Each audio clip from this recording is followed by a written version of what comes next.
अभी हमारे पास एक क्वेश्चन है, पीयूष ग्रंथि की संरचना एवं कार्य पर प्रकाश डालें।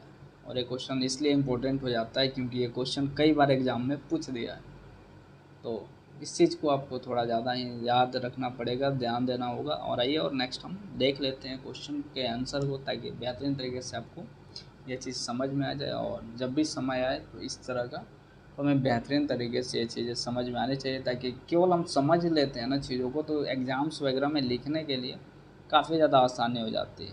या फिर यूँ कहें किसी को समझाना ही हो तो फिर बेहतरीन तरीके से हम उसे समझा सकते हैं। पीयूष ग्रंथि मस्तिष्क में अवस्थित होता है, इसे हाइपोफिसिस भी कहा जाता है। इस ग्रंथि का वजन लगभग 1 ग्राम और मात्रा जो है 1 सेंटीमीटर क्यूब होता है। पीयूष ग्रंथि के दो भाग होते हैं, अग्रवर्ती पीयूष ग्रंथि तथा पूर्ववर्ती पीयूष ग्रंथि। अग्रवर्ती पीयूष ग्रंथि को एडेनो हाइपोफिसिस तथा पूर्ववर्ती पीयूष ग्रंथि को न्यूरो हाइपोफिसिस कहा जाता है।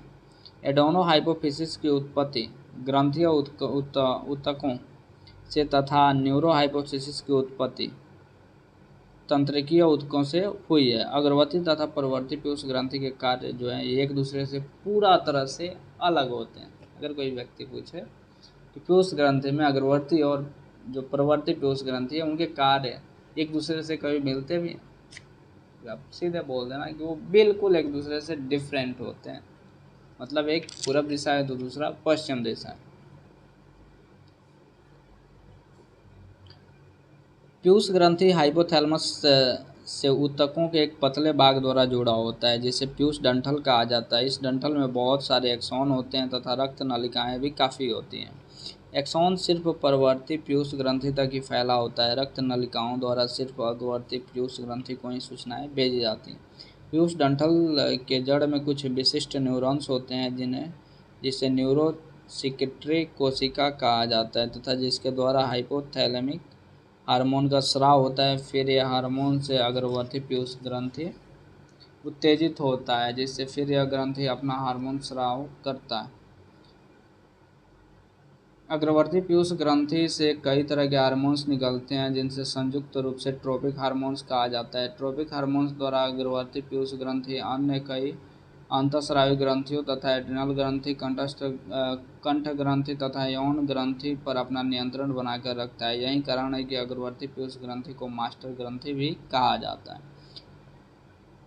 जो आगे की है उसको मास्टर ग्रंथि कहा जाता है। ऐसे तो नॉर्मली हम जानते हैं पीयूष ग्रंथि, लेकिन पीयूष ग्रंथि में भी अग्रवर्ती को ही हम मास्टर ग्रंथि कहते हैं। प्रयोगात्मक अध्ययनों से स्पष्ट हो गया है कि इन तीनों ग्रंथियों में से यदि कोई ग्रंथि अपना कार्य ठीक से ढंग से नहीं कर पाता है, वैसी हालत में पीयूष ग्रंथि का अग्रवर्ती भाग उससे उत्पन्न कमी को बहुत हद तक दूर कर देता है। ऐसे ट्रोपिक हार्मोन्स के जो हैं वो 6 जो हैं वो प्रमुख हैं, और इसमें जो 6 हैं उसका नाम है कार्टिकोट्रोपिक हार्मोन्स। ये जो है यह हार्मोन इस हार्मोन के माध्यम से अग्रवर्ती पीयूष ग्रंथि एड्रिनल कार्टेक्स से निकलने वाले हार्मोन के उत्सर्जन पर अपना नियंत्रण रखता है। दूसरा है थायराइड उत्तेजक हार्मोन। इस हार्मोन के माध्यम से अग्रवर्ती पीयूष ग्रंथि थायराइड या कंठ ग्रंथि पर नियंत्रण रखता है। इस हार्मोन से उत्तेजित होकर कंठ ग्रंथि से थायराइड हार्मोन अधिक मात्रा में निकलने लगता है। फिर उस हार्मोन से कंठ ग्रंथि का आकार भी प्रभावित हो जाता है। तीसरा है लुटिनाइजिंग हार्मोन। इस हार्मोन का प्रभाव महिला तथा पुरुष के यौन और ग्रंथियों पर पड़ता है। इससे महिलाओं के डिंब ग्रंथि से अंडे के निषेचन में मदद होता है। उसके बाद जो चौथा है इसका नाम है फैलिसल उत्तेजक हार्मोन। पुरुषों में टेस्टोस्टेरोन का उत्सर्जन जो होता है ये यही करता है, और इससे अंडे एवं शुक्राणु के उत्पादन भी प्रभावित होते हैं। छठा है प्रोलैक्टिन। यह हार्मोन महिलाओं के स्तनीय विकास को उन्नत बनाता है, ताकि वे ठीक ढंग से दूध श्रवण का जो कार्य है, यानी महिलाओं का जो दूध उतरता है बच्चों के लिए, वो कार्य जो ठीक तरह से हो सके। उसके बाद छठा है वर्धन हार्मोन। इस हार्मोन को सोमोट्रोपिन या सोमैटोट्रोपिन हार्मोन कहा जाता है। यह हार्मोन प्रोटीन चयापचय को प्रभावित करके पूरे शरीर की कोशिकाओं को ऊतकों के वर्धन से प्रभावित करता है।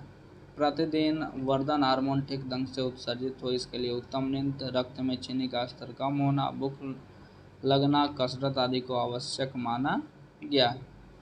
तो ये था हमारा। और इसके आगे जैसे हम आगे बढ़ेंगे इसी में, तो थोड़ा ज़्यादा है लेकिन फिर भी आइए अगर देख लेते हैं, और उम्मीद है कि आपको बेहतरीन तरीके से समझ में ज़रूर आएगा।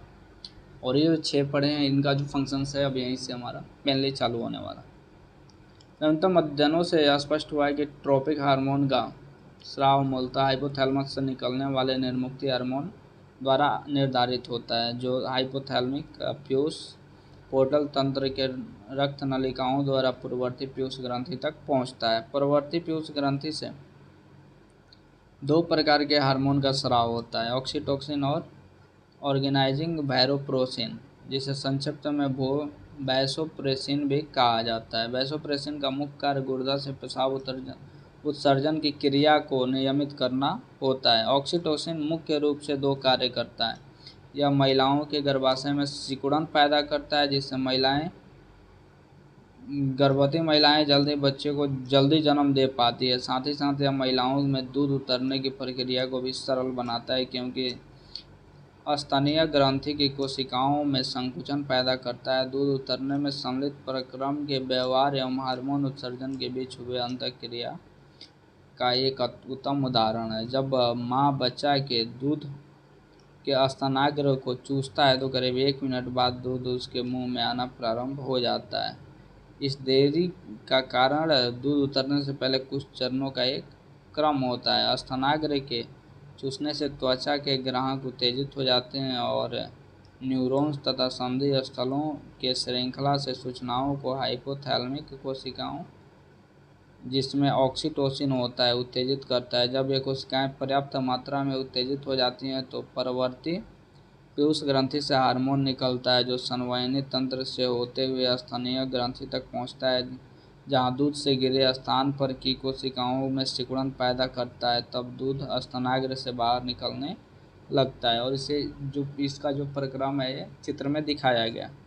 ऑक्सीटोसिन तथा वैसोप्रेसिन हाइपोथैलेमस के उन न्यूरॉन द्वारा उत्पन्न होते हैं जिनका एक्सॉन पीयूष डंठल के निचले भाग तक आते हैं और परवर्ती पीयूष ग्रंथि में समाप्त हो जाते हैं। ये हार्मोन्स उन न्यूरॉन्स के एक्सोप्लाज्म के द्वारा पुटिकाओं में ही ले जाए जाते हैं और परवर्ती पीयूष ग्रंथि के सीमावर्ती वोटॉन्स में जमा होते हैं। जब एक्सॉन उत्तेजित होते हैं तो सीमावर्ती वोटॉन्स में संचित हार्मोन्स का उत्सर्जन होने लगता है।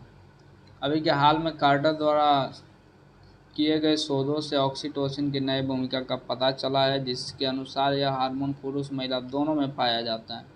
लैंगिक उत्तेजन एवं स्नेहपूर्ण अनुक्रिया को मजबूत करता है। चूँकि पुरुष और महिलाएं दोनों में लैंगिक कार्य करते समय यह हार्मोन अधिक मात्रा में निकलता है, अतः शोधकर्ताओं का विश्वास है कि यह लैंगिक चरमोत्कर्ष में मिलने वाला सुखाभास का निर्धारण भी करता है।